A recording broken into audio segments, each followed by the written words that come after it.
Hello and welcome to this year's USA conference. With me here is Max von Belo. Max, great to have you here and thanks for being back here at the USA conference. Tell us, what is going on at the moment in the US? What is your view if you look over to the US?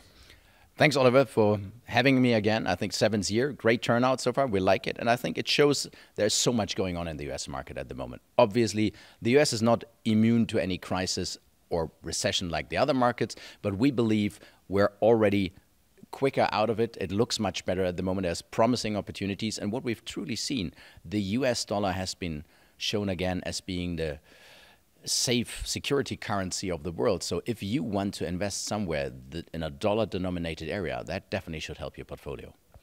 If you look back the last 2 years, is it for you something like a good feeling or a bad feeling, or what does it make with you personally?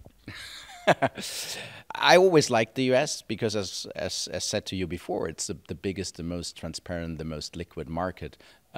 So there is plenty of opportunity. What does it do to me personally?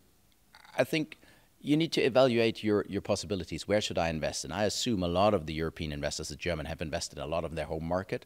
Now, if you look overseas, look at Asia. If you take China out of Asia, Asia becomes suddenly very small to invest. And it's very diverse and fragmented. The US is one market, despite hedging costs, taking that point what a lot of investors raise. But in the long term, hedging doesn't matter. So if you've got a long-term perspective and you want to build diversification in the various sectors, the US should not be neglected. How is the mood in the market? Is it positive, or are people waiting to invest, or are there chances, or are people in a waiting position, or is there something going on at the moment?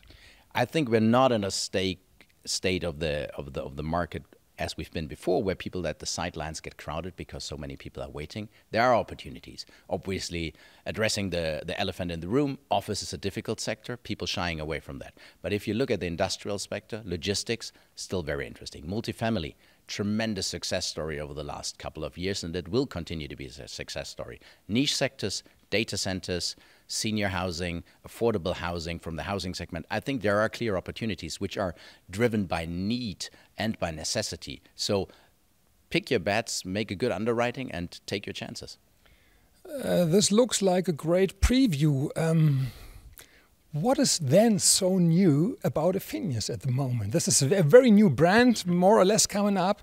What is changing? What do you keep as you already did the business?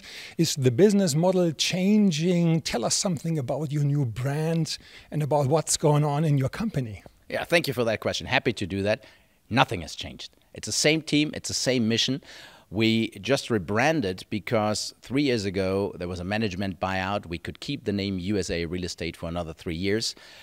We had an affiliate company by the name of Square Mile Capital, which was a 100% subsidiary where we've done our mezzanine debt funds, and probably you've seen us at the debt conference around that. Now we took the opportunity to put everything under one roof, and Affinius comes from the Latin word affini, which means partnership alignment, something which we always stand for. It's being one team, one mission, strong alignment, working with partners, bringing it forward.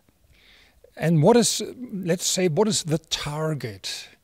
What are the projects that you are taking care of? Does it change or does it keep the same? And tell us something about the funds or the project you are involved in.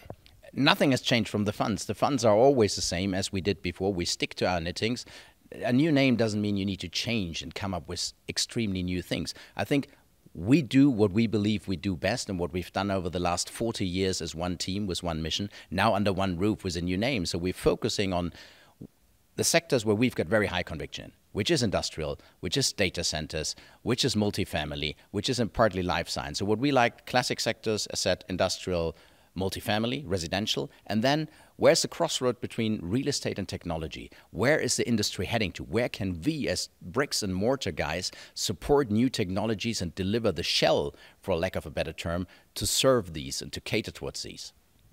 I thank you very much that you really showed us what you're doing and what's on your plan, so to say, at Affinius.